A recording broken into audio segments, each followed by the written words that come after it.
Bien, y no podemos terminar, aunque como digo, habrá muchos otros conceptos de constitución, pero si queremos destacar los que son más importantes, hay que mencionar el concepto decisionista de constitución. El concepto decisionista de constitución en este caso se atribuye de una manera muy destacada a un autor que se llamó Carl Schmitt. Carl Schmitt, así escrito, que espero que quede todo esto bien captado, si no de todas maneras todo esto en clase lo iremos ejemplificando y desarrollando. Carl Schmitt elabora esa teoría decisionista de la Constitución, es autor de muchos libros, ¿no? Pero uno de ellos es una teoría de la Constitución, y él distingue entre Constitución y ley constitucional. La ley constitucional para él es para lo que para nosotros es la Constitución en sentido formal, es decir, esa norma suprema que tiene una serie de contenidos. Pero para él eso no es lo importante, lo verdaderamente importante es la ley constitucional, la Constitución. La Constitución, en caso de conflicto, prevalecerá sobre la ley constitucional. ¿Y cómo define Carl Schmitt la Constitución? Pues el conjunto de decisiones políticas fundamentales derivadas del poder constituyente. Por eso se llama decisionismo.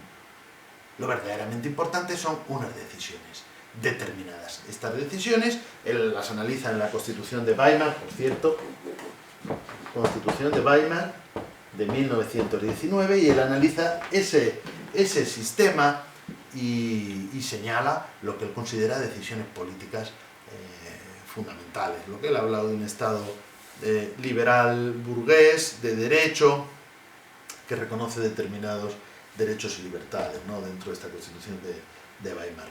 Y eso habría que preservarlo en cualquier situación conflictiva, en cualquier situación de crisis, en cualquier situación en la que pueda existir un conflicto grave. Hay que preservar estas decisiones por encima incluso de la propia ley constitucional, es decir, de lo que diga una norma determinada. Por eso para él la norma queda supeditada a esas decisiones. Esto naturalmente es muy peligroso, como fácilmente pueden comprender, porque al final esta norma, que está destinada a ser una norma suprema y a prevalecer sobre cualquier otra, puede ceder en aras de preservar unas decisiones políticas fundamentales. Aunque es verdad que Schmitt señala esas decisiones políticas fundamentales, no es menos cierto que la experiencia que sufre Alemania, como ya hemos hablado, a partir de 1933, con el ascenso del partido nazi al poder y la perversión absoluta del sistema de Weimar de 1919,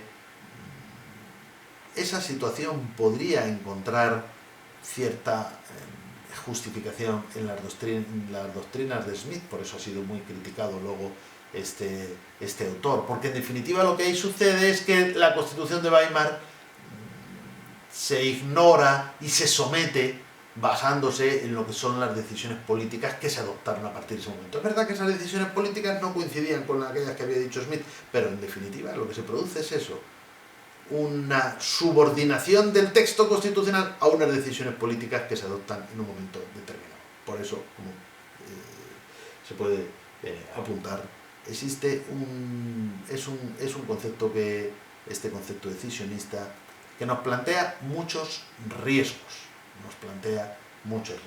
Bueno, queda para que hagamos una actividad en clase, y lo sugiero para la ponente de este tema, el que podamos ejemplificar estos distintos conceptos de constitución. Primero podemos decantarnos por unos o por otros.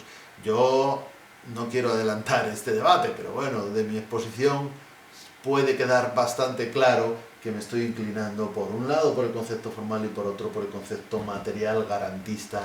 Y como ya he dicho antes, cada vez más, aunque el concepto formal desde Kelsen me parece en principio irrenunciable, es decir, me parece un pilar fundamental porque explica todo nuestro sistema jurídico y porque explica las funciones y las competencias de nuestros tribunales constitucionales. Sin embargo, el concepto material garantista me parece mucho más importante. Alguien puede pensar en Inglaterra, podemos analizar ese caso, si queréis, en clase. ¿Tiene Inglaterra constitución? Porque no tiene una constitución formal, pero ¿diríamos que no tiene constitución Inglaterra? ¿O tenemos que acudir a este otro concepto que tal vez sea más importante? Y podemos señalar otros ejemplos, esto lo voy a dejar a la imaginación de la ponente o de todos ustedes. Otros estados que sabemos que no tienen separación de poderes, que no están basados en el principio democrático, que tal vez no tienen ni siquiera pluralismo político, pero tienen un texto al que llaman constitución y que consideran norma suprema. ¿Diríamos que tienen constitución esos estados? Tema para debate. Ahí lo dejo sugerido. Bien, y con esto podemos pasar al siguiente apartado, al siguiente epígrafe del programa, que nos habla de los tipos de constitución. Por supuesto, también aquí la tipología puede ser muy amplia y no vamos a extendernos en el análisis de todas las clasificaciones que se han podido hacer, pero nos interesa por lo menos las más básicas para que luego, cuando hagamos referencia, sepamos a qué nos referimos de una manera breve, porque además todo esto con las bibliografía básica para seguir la materia que se recomendó el primer día se puede seguir muy bien. Bien, una primera clasificación distinguiría constituciones escritas y consuetudinarias. Las escritas están basadas en normas escritas que tienen el rango supremo, como es lógico, y en cambio las consuetudinarias pues no están, se diría, no son constituciones escritas, sino que estarían basadas sobre todo en convenciones, en costumbres. Ya sabemos que no toda costumbre es una costumbre jurídica, ¿no? Hay un libro muy bueno sobre la costumbre en Derecho Constitucional. Todos los sistemas tienen, por supuesto, algo de costumbre. El libro muy bueno es de Pedro González Trevijano, que hoy, por cierto, es magistrado del Tribunal Constitucional, La costumbre en Derecho Constitucional, y analiza distintos momentos históricos, en Francia sobre todo, pero podemos acudir a muchos otros estados europeos para ver cómo en todos la costumbre juega un papel. Pero, para clasificar una constitución como consuetudinaria, tendría que haber un predominio de la costumbre sobre la norma. Como sabemos, es el caso de Inglaterra, del Reino Unido, que no que no tenga normas, porque cuando se dice que la Constitución británica es consuetudinaria, no estamos reflejando que no contenga ninguna norma. Sí tiene algunas normas, no con ese carácter de norma suprema aprobada como Constitución, pero sí tiene algunos textos jurídicos, pero, por supuesto, en el caso inglés, la costumbre predomina. Por eso muchas veces se dice que la Constitución inglesa es consuetudinaria. Como digo, esto requeriría matices. No solo es consuetudinaria, también tiene, por supuesto, un importante elemento escrito y un elemento también jurisprudencial, como veremos, pero siempre se pone como ejemplo de constitución donde hay un predominio de ese elemento consuetudinario. Lógicamente, la mayoría de las constituciones del mundo hoy son escritas, es el modelo que ha triunfado, el que ha prosperado.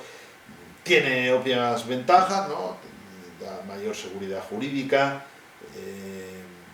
mayor facilidad para la interpretación, posibilita el control constitucional de las normas de rango inferior de una manera más sencilla que lo podría hacer una constitución consuetudinaria, pero también es verdad que las constituciones consuetudinarias pues son más flexibles y se pueden adaptar a los tiempos, y en la constitución consuetudinaria británica tenemos el pozo de siglos, ¿no? Es decir, es muy curioso, ¿no? El ejemplo inglés, que siempre lo ponemos como un ejemplo muy interesante, ¿no?, en la historia del constitucionalismo, desde luego el más antiguo y que tiene elementos muy valiosos, nos pone de relieve cómo un sistema puede actualizarse permanentemente, adecuarse a las circunstancias cambiantes, sin renunciar, sin embargo, a sus esencias.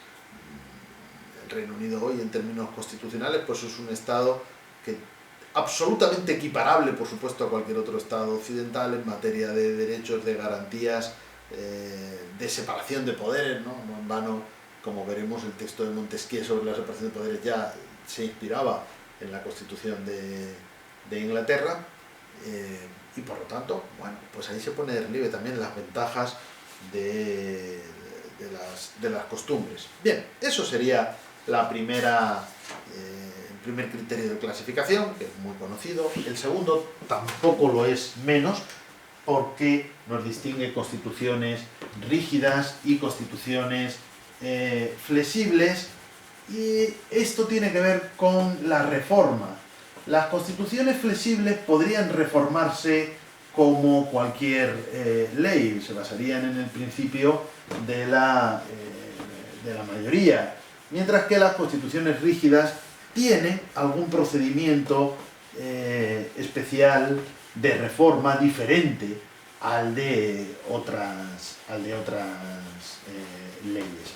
Muy bien, esta clasificación entre constituciones rígidas y constituciones flexibles, vamos a ver si dejamos esto más o menos limpito, esta clasificación se atribuye a Bryce, ¿no? Bueno, para ir recapitulando, vamos a recordar escritas versus consuetudinarias,